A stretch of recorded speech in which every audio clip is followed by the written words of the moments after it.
Welcome to In the Ven Zone with Christine McKay, where we get candid about what it takes to negotiate effectively. You'll learn from the challenges and successes of entrepreneurs, executives, and experts. We help you change the nature of your negotiations and get more from every deal you do. Well, hello again, everyone. I am so excited. This is Christine McKay with In the Ven Zone. Welcome to the podcast. So glad you're here. If you're watching on our YouTube channel, welcome. So excited to have you guys here with me again, and very excited to have a friend who is just killing it in the real estate development world. And Karla Silva is just a powerhouse in the industry that she is in. And as a woman working in a very heavily male-dominated oriented industry, working on developing really intriguing real estate development projects, etc. I just thought it was going to be fascinating to have her talk to us about some of the things that she has to think about as she's developing these massive projects. Because and we were just talking about this before I hit the record button. One of the things that's super important about what it is that Karla and her team at Vivative do is, did I say that right? I always want to, yes. Do is they have a lot of different constituents.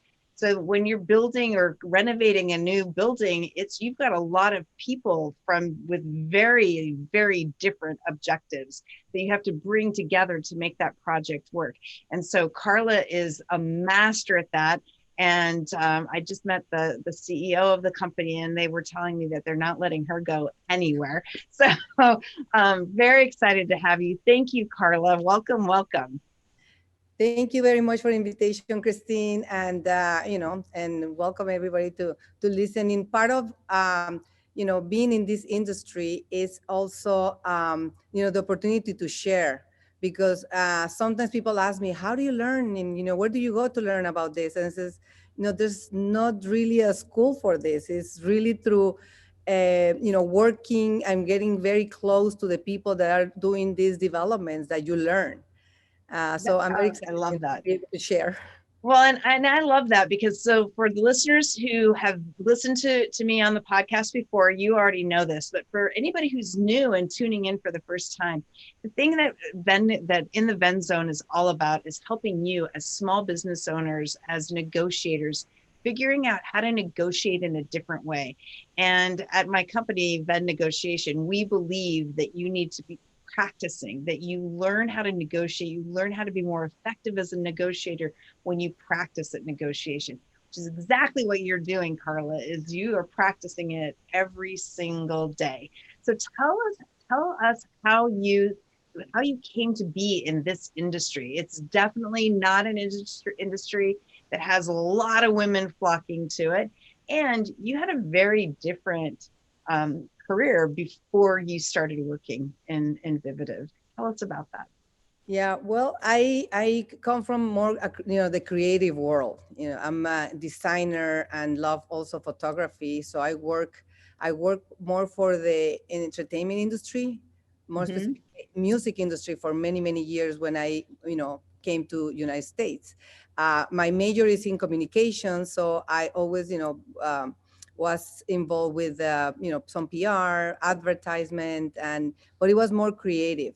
I love designing, and in photography is just capturing moments that they never come back. But after a while, and because of technology and how the whole music industry, and also how graphics evolve into doing everything digital, you have to I adapted the company, I own that company.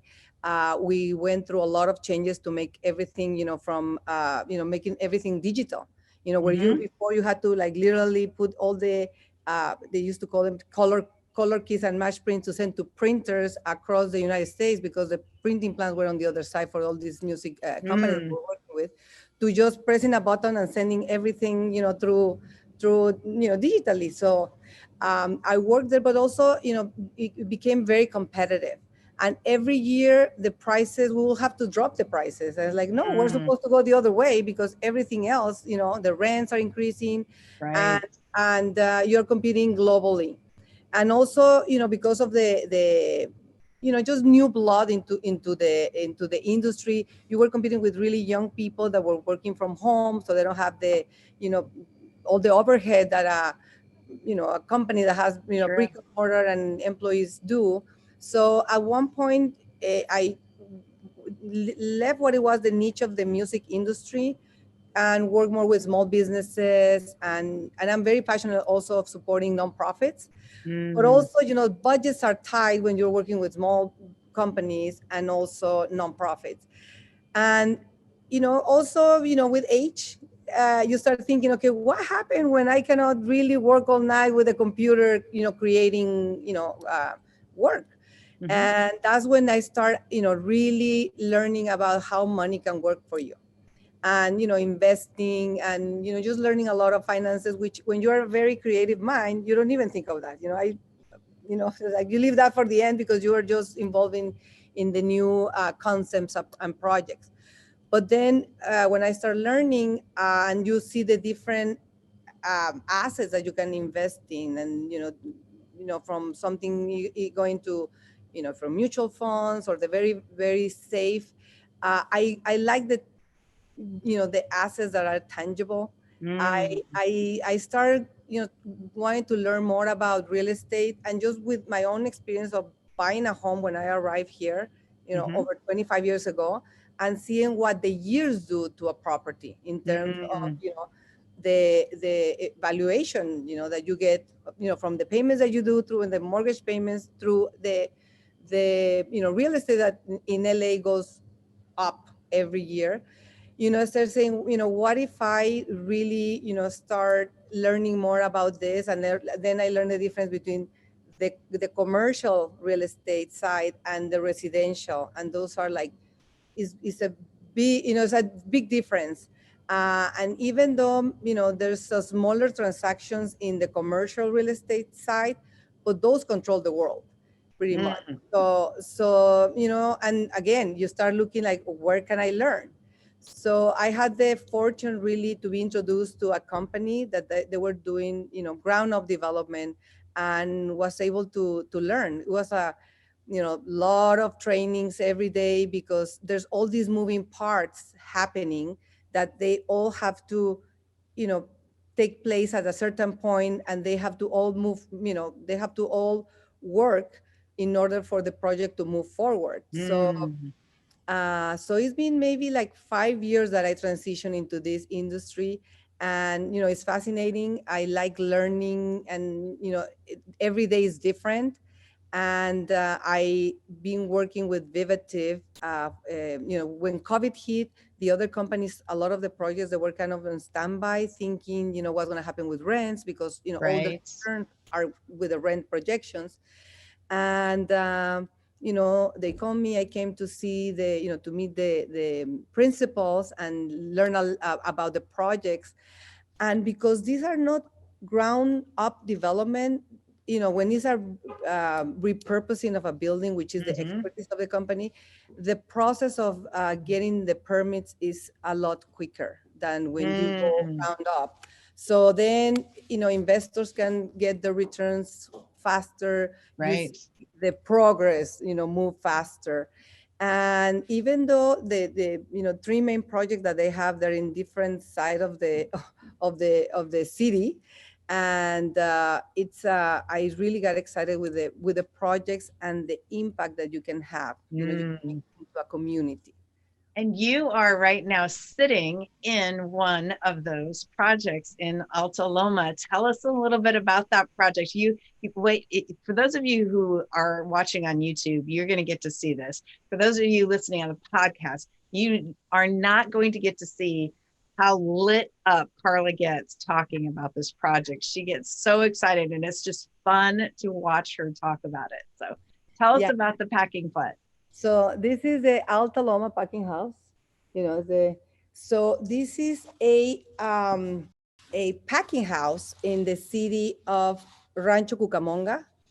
It's called Alta Loma Packing House because it's in the city of Alta Loma that now is part of Rancho Cucamonga. And it's a historic building.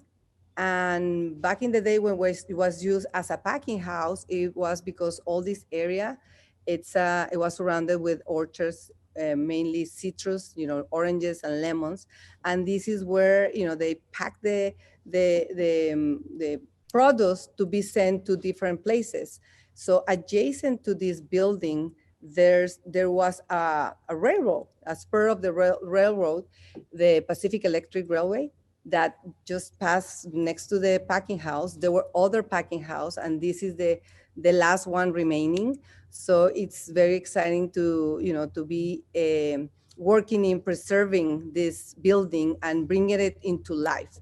So now there's no more orchards around it. There's no, the train, stopped passing long time ago.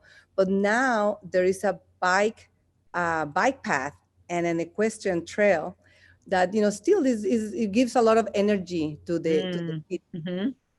Yeah, and she, before we started recording, she took me on a little walking tour of the building, and it is quite spectacular. And when we were talking about you coming on the show, one of the things that I love about this project is kind of all the things you were telling me about the type of people who live in Rancho Cucamonga and how many of them have been there for generations, and that this building really is, it is a part of the history of the community.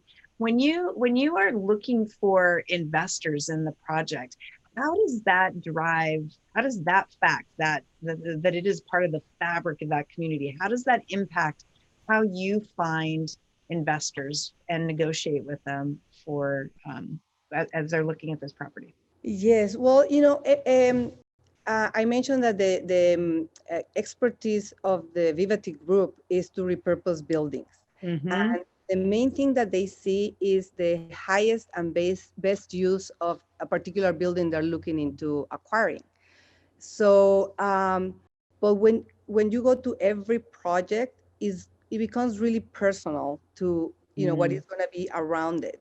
So even though when you can invest in a real estate project across the country or even internationally, your best investor in this case is people that they will value not only the returns, but the impact that brings to the community. So Mm-hmm. it's just a different level of involvement and then care. So that's where you really see. I mean, for me, even though I am not involved in the negotiations in the all the different, because this is a multi-party negotiations with contractors, with cities, with building departments. So each one, from the team, Mm-hmm. they have their expertise, and they're the ones dealing with each, part of the project. But as an investor relation, you really need to know about all of them, Right. because investors can be asking, depending on their background, about very technical things about the construction and finances and returns. So you go through the whole process and get involved in all of them. Mm-hmm. And for this one, it was really uh, trying to find which will be the best investor. So, and also the type of investment in the case of the packing house is where you're going to acquire also shares on the project. And once you get your money paid back and the return, you also get to keep your shares. So that's something that you will feel that is part, you Mm. own a part of the community. And this is something that the community around, they're being, Mhm. they are welcoming the project for what it's going to bring. And I mean, obviously, whenever you're doing any development, right, if you've got the community support behind you, that makes things a whole lot easier if you run into issues with the city or any of the planning aspects of it. And when you have the community behind you, that gives you a lot more kind of leverage in those discussions when the hard conversations with the city happens. Exactly. So yeah, that's that. And also, because we also, part of the team, and when in dealing with not only this project, but we have another project here in Rancho Cucamonga. There's people in the team that are from the city that they've been, they through the years they already developed some of those relationships, and Mm-hmm. that's very helpful in order to move, to go through the process Mm-hmm. faster. Right on the other side of the bike path, there is the Rancho Cucamonga, the Alta Loma School District. So, and the opportunity right now to be part of the packing house is because there was uh, we needed additional parking to be able to do the two levels of the packing house. We have a Mm-hmm. street level, which is going to be turned into a public market. Mm-hmm. So we're going to have beverage and food vendors Okay. the street level, which this is the Yep. one in, but in the basement is going to be creative office space. It's more like the Mm. co-working space, and for that we needed additional parking. Mm. So, for instance, I was mentioning that the school district is right across the bike path, and they have parking spots that we've been talking to them in order to use them during the weekends and holidays where they're not using those spaces. Mm. Yeah. So that's when it's really valuable, the people that they are rooted in the community that know and they've been involved in, through the years. And they know that, very intricate and very personal, that when you're not from the area, it takes time to develop and to Mm. learn about all these, things that they've been going on through years that you missed out and you're just trying to catch up and learn. But, Oh, that, I'm sorry. oh no, go ahead. Go ahead. No, that we had an event 2 weeks ago, and it was, part of introducing to the community what we're, planning to do here. And we had really, really great feedback from people, and they really welcome. We were, asking them, how do you know about the event? And the people that was able to talk, in the follow-up, they passed by and they saw this movement and they wanted to know what was happening, and they Mm. really love what, the project is gonna, look like once it's done. So, that's what we were talking before, going live. It's how you're able to impact the community and bring Mm-hmm. some positive and new energy. Well, So and I think the thing is that right, you're talking about people's home, where they live, and certainly in 2020, right, where mhm. our homes are has actually, I would say, a different meaning for a lot of people than it did in Oh, 2019, and so people's investment in it is just that much more personal. I mean, it's always personal, but it's, for some reason this year it feels like it's even more personal. So one of the things I like about what you're talking about is that we talk a lot about how negotiation is actually a very personal thing.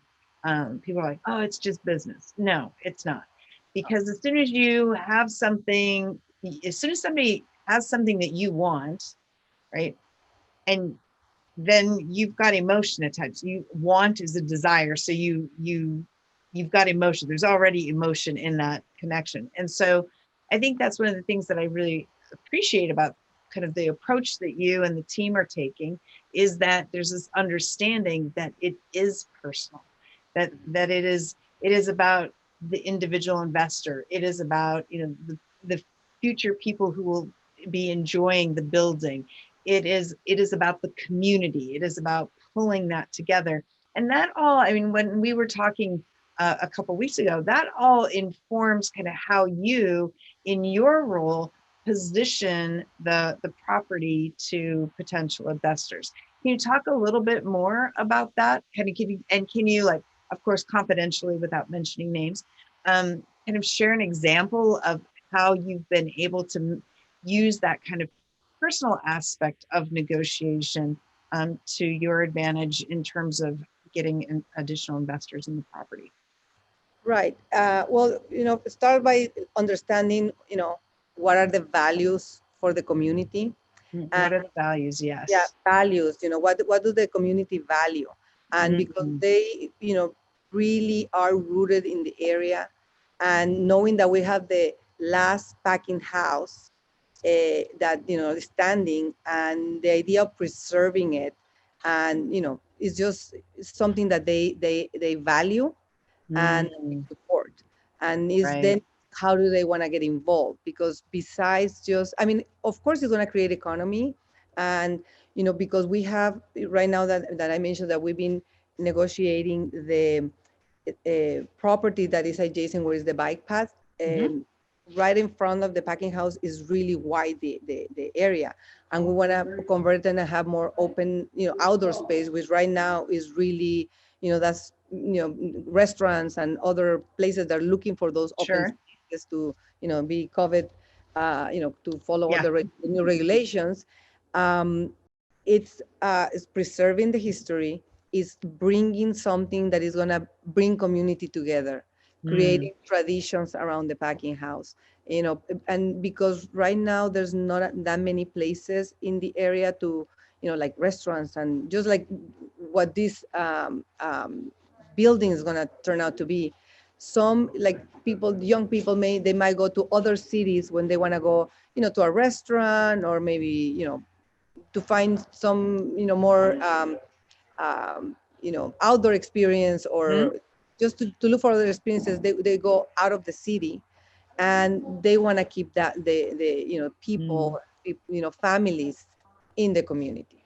So you appeal to that, and that's why, Yeah. we did the event. It was, we were calling the people in the area to come to learn what was what was going to be what we were Mhm. going to be turning the packing house into, and also sharing some of that history that, some people, they might not know what it Mhm. was before, because Mhm. now they see the bike path, but they never saw Sure.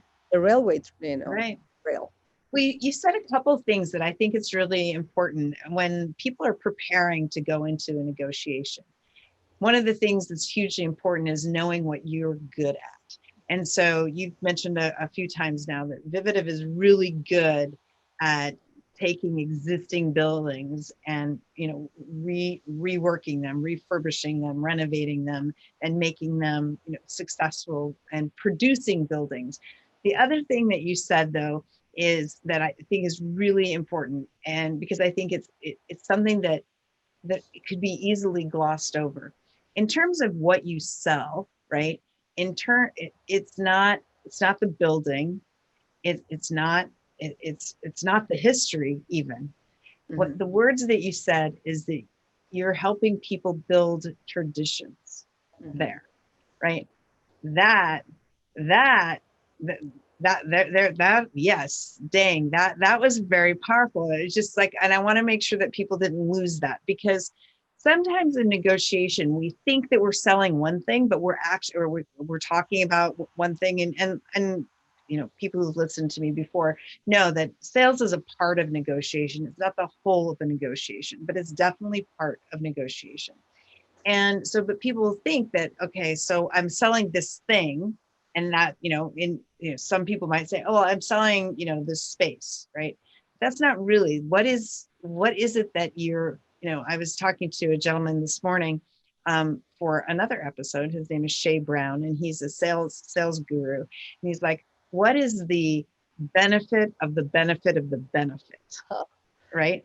And that's exactly creating an opportunity for a young family to make traditions in the community that they live in is the benefit of the benefit of the benefit, right? Correct. So I want to make sure that's not lost, because Karla knows this stuff so well. She's so passionate about this project. And it's really interesting because on the flip side, so this project in Alta Loma, the packing house, is just steeped in tradition, and it's this fabric of the community, and it's about making traditions and creating new opportunities and new traditions for new people, or people who've been there for generations in the area. On the flip side of that, you have another property in Hollywood that's the exact opposite. There's like nothing tradition about it. Tell us more about that property, because it stands in very stark contrast to this historic property. Tell us a little more. Yeah, so that property is in the Hollywood Hills, and it's a residential, property. Mm-hmm. So and we're gonna still go also through the entitlement. Mm-hmm. And even though you have by right, you can build certain square footage building, the opposition that you go through, because of the neighborhood, again, you have to really go back and learn, what are the pros and the cons and what might happen. So over there, because of the streets are really narrow and very steep, Neighbors, they don't want any construction going on because that increases the traffic, and it's inconvenient. And because they they have a voice, they can make the project really delay and take Mm. forever for you to get the permit Mhm. to build.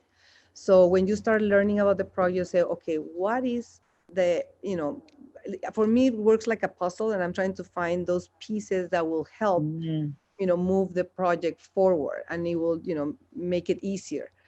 So we start seeing about what if we build a building that is sustainable. And now that there's this new certification called it's a LEED certified building, which is it goes from at the green, the as green as you can go in terms of the water, the use of the gray waters and Mhm. solar. And so when you start analyzing, okay, that's something that that community will welcome, that will Mm. value. And the way it's going to be built, it creates less impact in traffic, especially because they don't Mhm. want to create that impact in those streets. And also you start seeing what can I offer, for instance, the city and the community that they Mhm. value, that they will help us. So besides being sustainable, the property is at the end of a cul-de-sac, and in that whole area there's no turnaround for the fire trucks. Mhm. So we said, we will build that uh, cul-de-sac to be able, for the fire trucks to be able to turn around. So that gives you some leverage Right. in negotiation in order Right. for for the city to move, to be more lenient, and also the community to see the value of you, building that Mhm. property. Also, giving in return this kind of thing. Mhm. So it's from the material that is fireproof, which is key, because in those areas it's very hard to get into some of the properties. So that you appeal to a different, there's other values there, and Mm.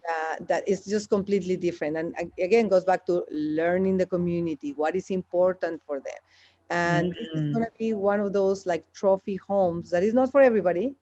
And Sure. again, right now with the COVID, it's one of those houses that is great for entertaining. And when Mhm. you see that many places can be closed, well, maybe you have a place where you can still do certain functions there, Mhm. and Mhm. entertain people. And is So it and is it going to be modular too? yes, so Yeah. it's That's that was yeah, the compromise, so you're not disrupting the exactly. residents, right? Who don't want construction and buildings and yeah, and don't want all the noise and. Yeah, and when you go with those levels of building green, there's when Mhm. you guys have less impact. So a part of it is being modular, and it's also that is concrete based construction. Mm. And Mhm. just the type of material allows you to add square footage to the property. So when you start dissecting each one, okay, what if you do this and this can happen, and each one unlocks like a different potential and a different value. And going Mm. back to when the group, every time you have a property, you have to think of what is the highest and best use of this piece of, if it is a piece of land, or if it's already a building, and you Right. want to repurpose it. So, but when you appeal to those things, and we went from Alta Loma, the Pancake House, to the Hollywood Hills, totally different, neighborhoods, and type of people that live in each area, is not only about the returns, because they Mm. might be the same, but it's just that you appeal to other those intangible that are Mhm. important things. Because I'm a homeowner, and I worry about what is going to be built around it, because that's it's family. So Mhm. wherever you move and you buy properties, because you like what is around, and you want to keep it that way. Mhm. And when you bring things that you are there already, and it's just going to bring add value, it's really looking at that, not only of, okay, I buy this and what is the return. And because I mean, there's other different type of investors, and there's the ones that they just care about what is my return and the Mhm. timeline. But there's others that they want to be part of that transformation and the impact that it's going to bring, and the new energy to the community. Mm. So I love Karla that you talk about values a lot. So there's a book, I actually didn't plan on bringing this book up, but by a woman named Sherry Tree. And I'll put this in the show notes, and it's called Biology, and it's Buyology. And I highly recommend it for anybody in sales, absolutely, but also anyone who is seeking to influence people. Because when it comes to influencing, we are most influenced by people who can speak our value language.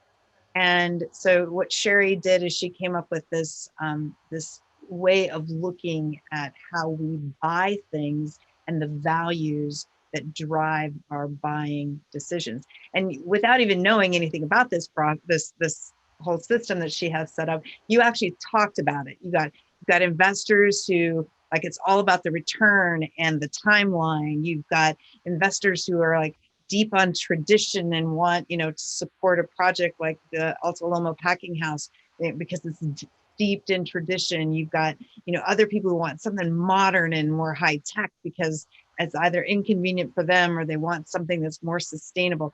So having an understanding of that, and you have an intuitive understanding of that, but I know a lot of people don't think in those terms, and that's something I've known Karla now for almost a year, I think, and that is something she's very intuitive about people. But for those who are not quite so intuitive, I do recommend picking up Sherry's book, Biology, to learn about the bank code, is how she calls it. So, and Sherry, if you're listening, because I will send you shamelessly a plug that I'm plugging your book.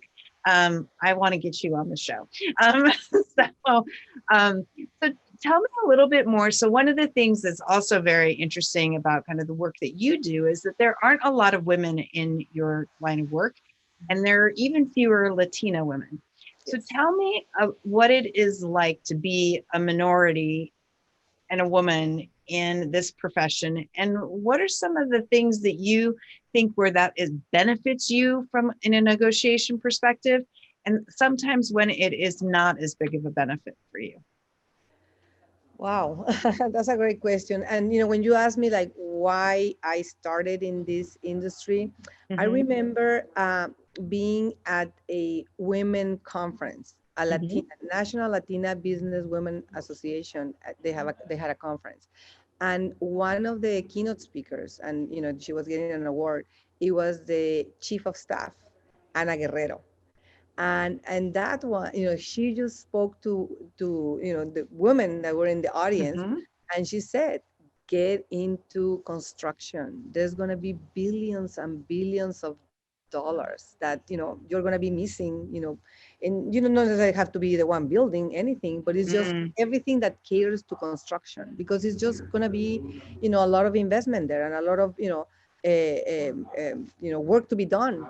So I really pay attention, and I've seen her and met with her in different occasions in different events, and I tell her like, I'm in this. That's when I start like really paying attention, because yeah, I mean, is there gonna be so much business? Then it's easier for you to see where you fit in, and then I start going to this investor conference where you just look across and then you just see suits, like, oh my god, the girls. And sometimes it's like, can you bring me the coffee please, because they're just used to seeing men all the time. And so it's intimidating, and it's hard to like break into a group of men that you're just wanting to meet them and see what they do. And it's really intimidating. It's hard because they usually don't think that you're there for business, or you're involved in any kind of project. And the fact that I have this amazing Latin accent, it doesn't make things easier for me. But when you see that order that you start opening, there's more.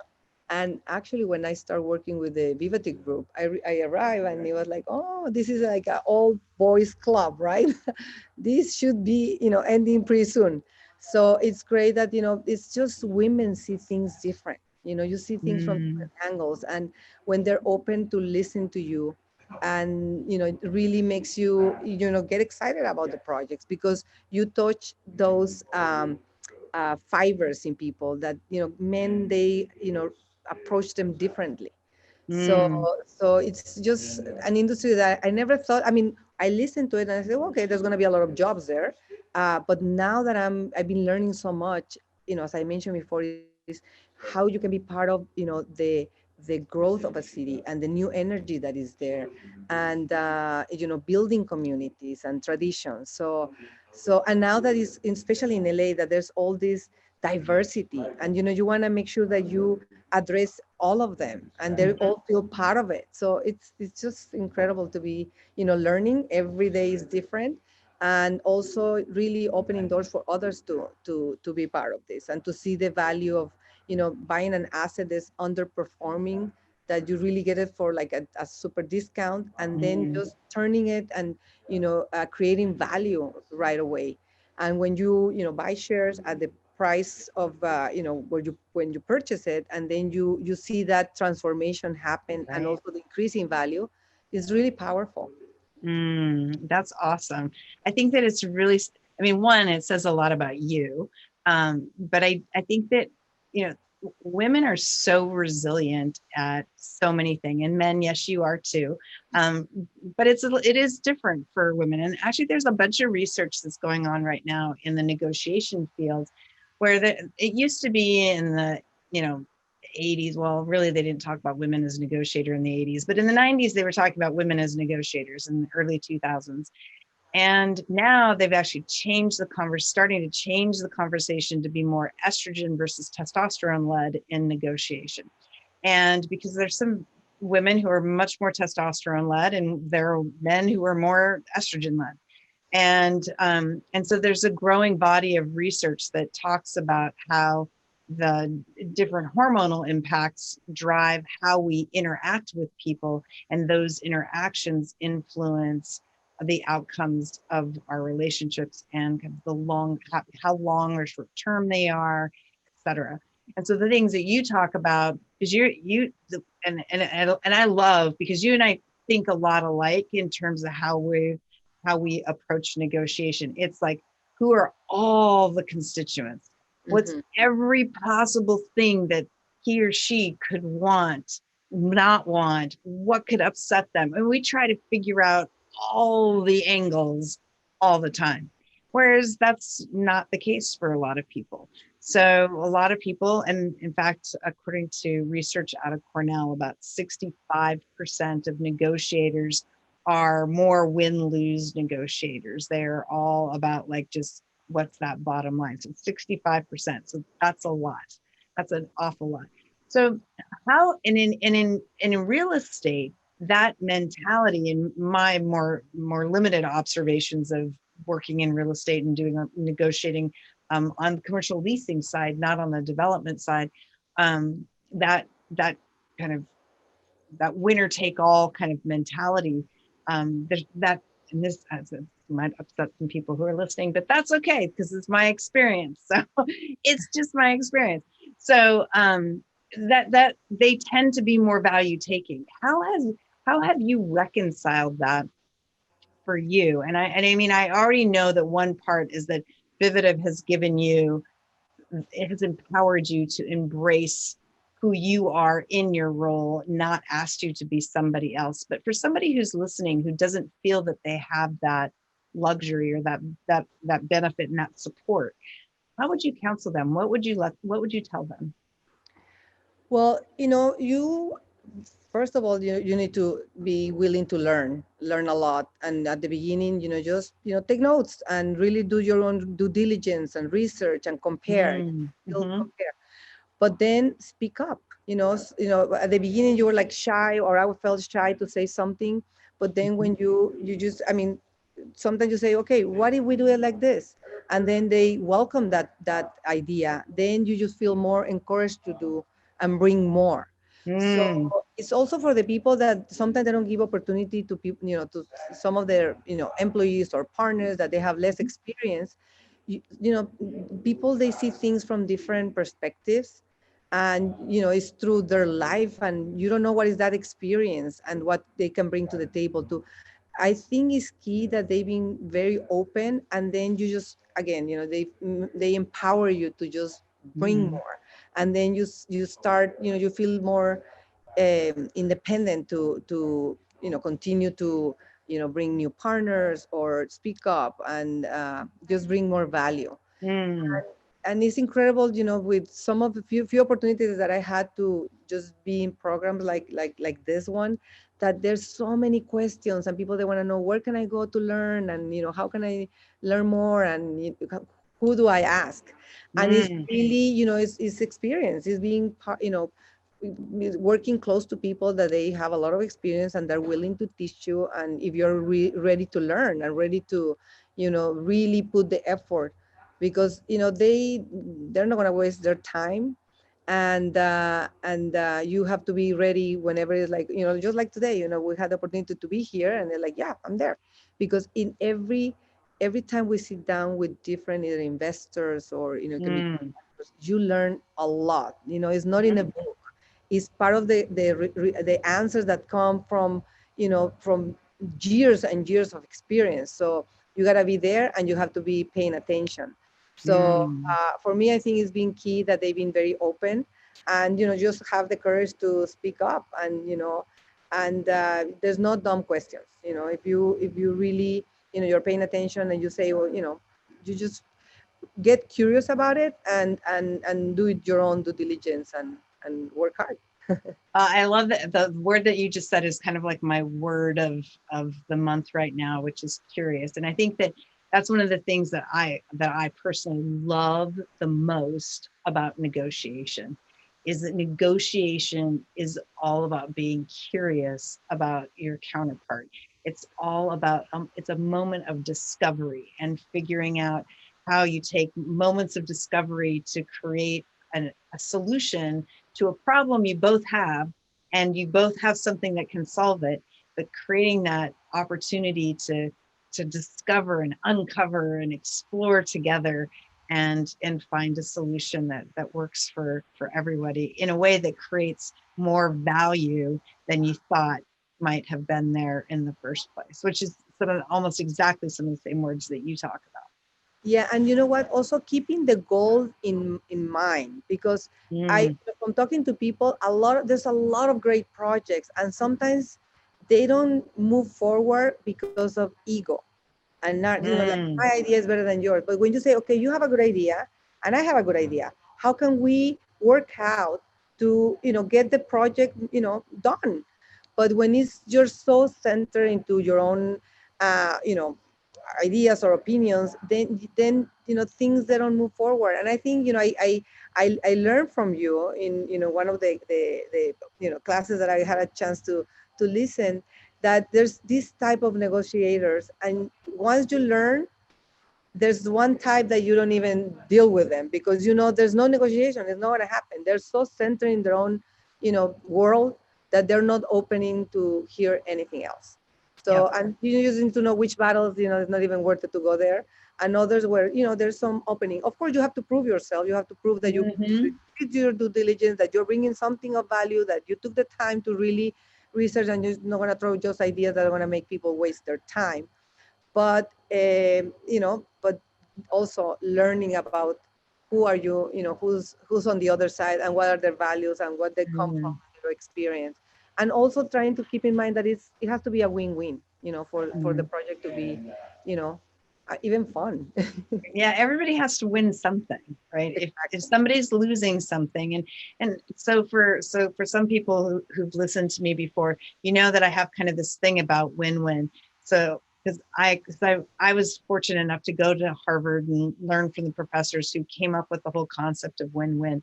But it's kind of become bastardized in our language. It isn't. It's come to mean something that it isn't. When and I know what Karla's saying when she says win-win. It's that we both win something, that there's more to there. We walk in, we see what we see. There's something else there. What's that bigger value? How can we all be part of that? And it really comes down to negotiating from a position of believing in abundance or believing in scarcity. And that style that you were talking about, which we pan on champions quite a bit sometimes, and that's the champion style, which we've talked about before, where they are, they just want to win, and they just want to annihilate people, and at the end of the day that they end up losing over time, because it's just not an effective style in order to create goodwill and to create the most value, because it's not about exploring, it's about conquering. And when you conquer something that isn't, you can conquer your own internal fears, but when it comes to conquering somebody else, there is no ultimate winning in that situation. That just creates animosity. And so if that is your style, and and as you guys have heard before, if you text to VENN, VENN to 26786, you can learn what your default negotiation style is. Or if you're outside the country, just go to www.vennegotiation.com and you can learn your default negotiation style. I'm told I don't need to use the www anymore. I'm showing my age. That's how I define. It's not about gray hairs. It's about using www. There you go. So if you think about it, especially given kind of this big switch in terms of going from the work that you did before to in the entertainment industry to what you're doing now, what are your top 3 lessons that you have learned in negotiating that's different now than it was before? What are kind of 3 big takeaways that you want to leave our audience with that would be valuable for them? Well, you were touching about the win-win, and that's also something that I really, take at heart, because no matter, even if for some reason you didn't get into any agreement, you want to make sure that if there's another opportunity, the part is in such a good term that you can always come back. Right. Don't destroy the bridges that took time or years to build. Sometimes maybe it's not the right time. So be open to that. Also, to pivot. I think successful people are the ones that, with whatever they have today, with COVID, so many things change and you have to adapt. So you don't make anything by whining or complaining or wanting to fight what is there. You just said, okay, well, this is what I have and what I can do with this, with what kind of soup I can do with these ingredients. And just always, having those options open. And also, when it comes to getting to know the people that, you're going to come into an agreement, I guess being humble enough to know that you can learn something from that other person, from anyone. And I tell that to my kids. I said, I think that for me, because I came to this country, once I finished my BA in Mexico, and I was pretty much alone, it's just knowing that you can learn from anyone. Even, I don't know, the gardener knows more about gardening than you. So pay attention. When they're doing something, just pay attention, because those are years of practice that they know how to cut, they know how to, and that works for anything else. So when you are with somebody that has an expertise, that has more experience than you in anything, just learn, have that moment to pay attention. Because that's why I love going and to see or learning from speakers. They have to condense years, books they read, a conference they attended, into like 1 hour presentation. So if you just go and really absorb that, art is not 1 hour of their what they're teaching you, is all those years and all those books.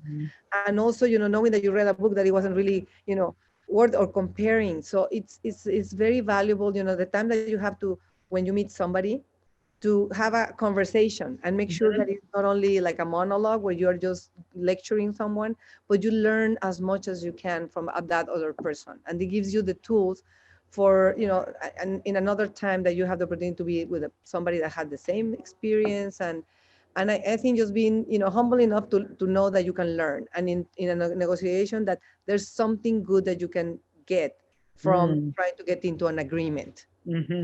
Oh, I love that last part. I love it. I love it. Being humble enough to know that you can learn from anybody. And I echo that in terms of negotiation, right? I will never know enough or as much about my counterpart as my counterpart knows about him or herself. It's just not possible, right? So the whole point of the negotiation is uncovering that. And I love that. So in the last couple of minutes we have, how can people find you and find out more out about Vivative and the projects and all that? Because I know that you guys are still looking for investors. So how can people find out about that? And then tell me kind of, what do you want to leave on the show? What's your experience on the show, and what are you walking away with? Okay, so you can find about the projects and about the experience on the previous projects at vivative.com. So www.vivative.com. And I'll put that in the show notes, so you don't have to write it down if you're driving. We'll just put it in the show notes. And also this project, the Alta Loma Packing House, has its own website. So it's altalomapacking.house.com, and then you can go through all the details. And it's, I love the show, and I listen to you in other occasions, and I learn a lot. And I think it's something that you negotiate all the time. So knowing few things that that day it really stuck to me about knowing your counterpart and trying to get into a win-win situation, because I think since you're babies, they negotiate. So and something that that I learned the last time that I heard your presentation, it was about keeping the goal in mind. What do you want to take out from a negotiation? So at least you have to have certain things that that's what you're willing to negotiate, but just keeping that goal in mind, that you never lose sight of that while you are negotiating. So thank you very much for the opportunity to share, and I'm hooked. I like to follow up, because you interviewed people from different industries, and all of these are very deep learning experience. I'm pretty excited about the show, and I'm interviewing Karla, and right now I've been interviewing to get like 25 episodes all ready to go at once. So we've had quite a cross section, from somebody who's the CEO of a company that owns a national an NBA team, basketball association team, NBA team, to somebody who's the CEO of a tech company, to real estate. I mean, it's just like all over. And I'm looking to get somebody who does wigs and I just a cross section of people, because I believe that all of us can learn how to be better negotiators by listening to people who do it in their business, but who do it differently than we do it. And the stories that you've shared, Karla, that others have shared on the show and will continue to share, I just know that those stories are going to help other people as they move through their business negotiations and even in their own personal negotiations. So thank you so much for being with us, Karla. I really appreciate it. Thank you to Vivative as well for giving us, sharing your time with us. We really appreciate that. So, and audience, I'm so glad. Thank you for tuning in. Thank you for listening to us on podcast, or thank you for checking us out on our YouTube channel at Venn Negotiation. So thank you, everybody. Have a great day, and we will see you again next time on In the Venn Zone, where we are changing the nature of negotiation, one deal at a time. Thanks, everyone. Cheers. Thank you for joining us for this episode of In the Venn Zone with Christine McKay. We invite you to visit our website at www.venn.zone to access the show notes and other helpful resources. Empower the negotiator in you and successfully level the playing field. Join us again next time here on In the Venn Zone.